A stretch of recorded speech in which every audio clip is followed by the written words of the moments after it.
folks, welcome out to the backyard today. Lovely afternoon in central Mississippi. We're going to do a little something different for you today. We got some fillets, and we're not really going to talk a whole lot about the fillets. It's the sauce. It's all about the sauce. All right, we got some fillets here. We've had them out coming up to room temperature, and we've had a little lime juice on them.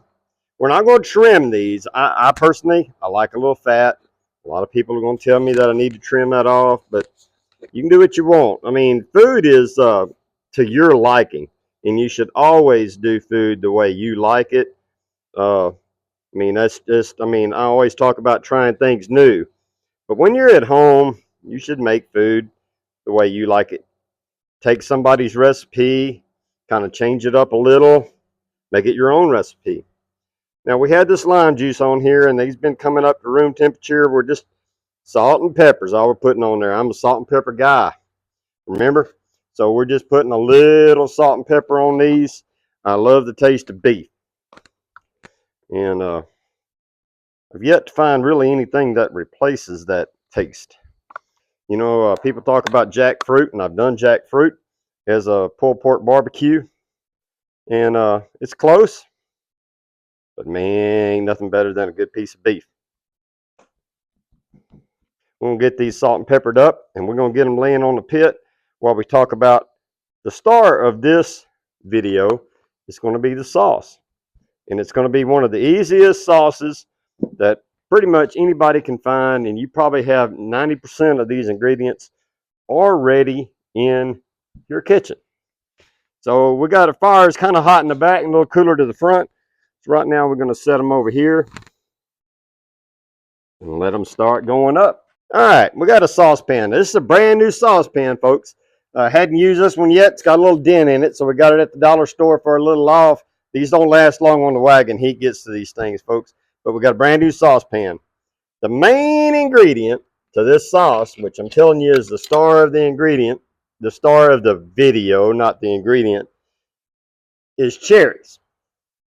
I've made a sauce similar to this before for a lot of people, and they enjoy it. What are we going to use to start? Cherry pie filling. Oh, I can see a bunch of people right now looking at me like, what in the world? Trust me. Take this cherry pie filling and get it out here. And if you don't have this bad habit, folks, get that bad habit. Y'all need to start doing that. That'd sure make me feel better if I could teach people. If I can't teach you how to cook, let me teach you how to beat on a pan. All right, we got that cherry pie filling and the millions of grams of sugar that's in that cherry pie filling. But, so, we got cherries. To that, we're going to add about 3 shallots finely chopped. About 3 tablespoons of butter. And the butter's kind of going to help our sauce a little bit. And we're going to put about 1/4 cup. You can start with a little less. This is red wine vinegar. Red wine vinegar goes good with this cherry. But if we don't cut this sweetness, folks, man, it's not going to be good at all. We got that on there. We're going to put about a teaspoon and a half of soy.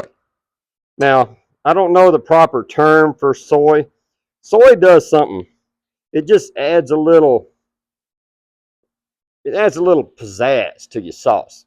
And it can get things salty, so be careful with the salt. We're going to add just about a teaspoon of cumin. We just want to take the pie filling out of this. Cumin. And as much red pepper flakes as you want. Okay? I'm going to say use a teaspoon because you got the vinegar, you got the sweetness in there. You're not really going to taste it. We'll put about a teaspoon of black pepper or a little more because I'm a black pepper guy. But for the purpose of this recipe, start with a teaspoon. Salt, we're just going to put about 1/2 teaspoon of salt. And that's it. So other than the soy, you might not have cumin in your spice cabinet, but everything else is Just really, really common ingredient. We're going to go on the fire with this and we'll pop back in and show you what it's going to look like. All right, folks, we got this on here. It's just now it's kind of starting to get warm. Our butter's going to start melting in a minute. You don't want to scorch this. So if you are doing this outside or you're doing it on your stove, be easy and don't let it scorch. And it is going to have to cook slow for a little bit. And obviously we got the fillets over here on this side. Hey everybody, we pulled our fillets off. We've got them resting and we're getting this sauce up here kind of fixed up. Now, I'm going to tell you something. I don't know if this is textbook correct or not. This is just way. You see I'm stirring this on the fire. I obviously don't have a high and low knob. One thing I watch is how quick this starts to boil. And see, you can start to see a few bubbles in there and it's coming up. If that gets to where that starts to bubble almost immediately after you have your spatula in there, you're probably a little hot. You probably need to pull it off and set it on the edge of the fire. Now it's depending on what you cook. If you got milk products in there, obviously it's different. But for the most part, I watch that. And that's how I regulate it back. Is just stir it like this, let it go, and I kind of see how fast it returns to a boil. Hey folks, we got our fillets over here resting. Although the filet you would typically think would be the star of the video, right? It's not. It's just cherry sauce that we're going to top them over with.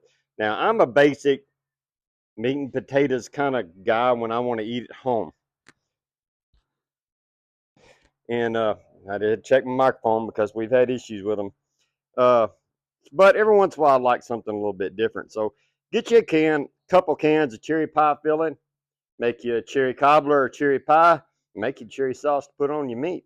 All right, these fillets, got them here. They're two different. This one's a little thicker than this one. You got to watch the store, folks. If you buy these at the store instead of a regular butcher, they'll do that to you every once in a while. It's good to have a good butcher that'll cut that for you.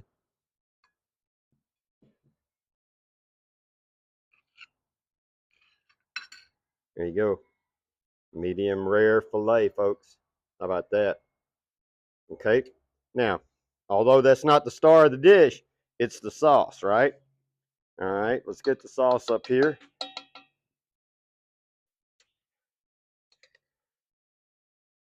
With our cherries in it and our vinegar and all the things that we took a typical dessert ingredient and made it savory.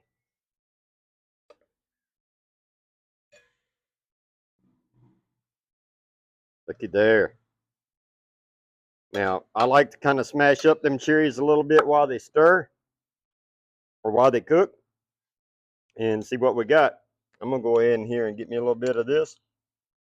See what we got.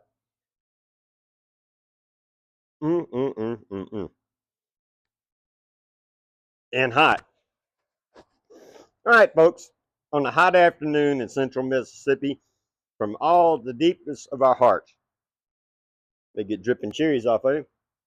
We thank you. We want to thank you for all the support, likes, communication. Y'all all know what y'all do. And our following is growing, and we just love it. And we can't be sincere enough with the thank you. So, folks, cherry sauce on a filet. Give it a shot. Enjoy your food.